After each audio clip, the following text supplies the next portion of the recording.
মুহররম মাস হিজরি সনের প্রথম মাস। এ মাস সম্মানিত 4 মাসের মধ্যে সবচেয়ে মর্যাদাপূর্ণ মাস। সম্মানিত 4টি মাসের মধ্যে সবচেয়ে মর্যাদাপূর্ণ মাস হলো মুহররম মাস। মুহররম শব্দের অর্থ হলো সম্মানিত, নামই যার পরিচয়। অর্থাৎ এই মাসকে আল্লাহ সুবহানাহু ওয়া তাআলা মর্যাদা দিয়েছেন, সম্মান দিয়েছেন। এই মুহররম মাসটি শুরু হয়েছে মাত্র 2 দিন হলো।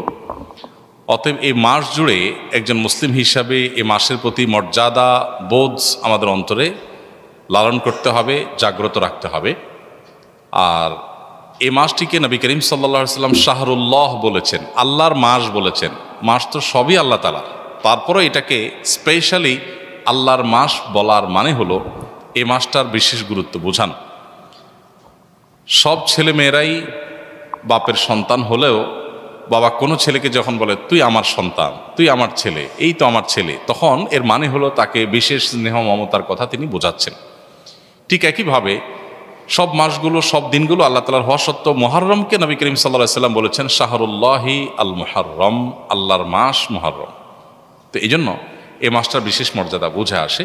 এ মাসে অন্যান্য সময়ত মাসের মতোই গুনাহগুলো থেকে, পাপের কাজ থেকে বেঁচে থাকার ব্যাপারে একবার হলেও আমাদের বিবেক বাধা দেওয়া উচিত, একটু হলেও আমাদের থামা উচিত যে আমি সম্মানিত মাসে সম্মান নষ্ট করছি, অন্যায় করে, অপরাধ করে, গুনাহ করে। এ হলো মুহররম মাস সম্পর্কে সংক্ষিপ্ত কথা।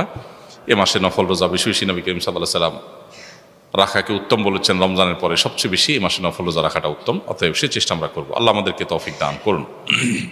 এই বছর আশুরার রোজা কবে রাখতে হবে? এই বছর আশুরার রোজা রাখতে হবে।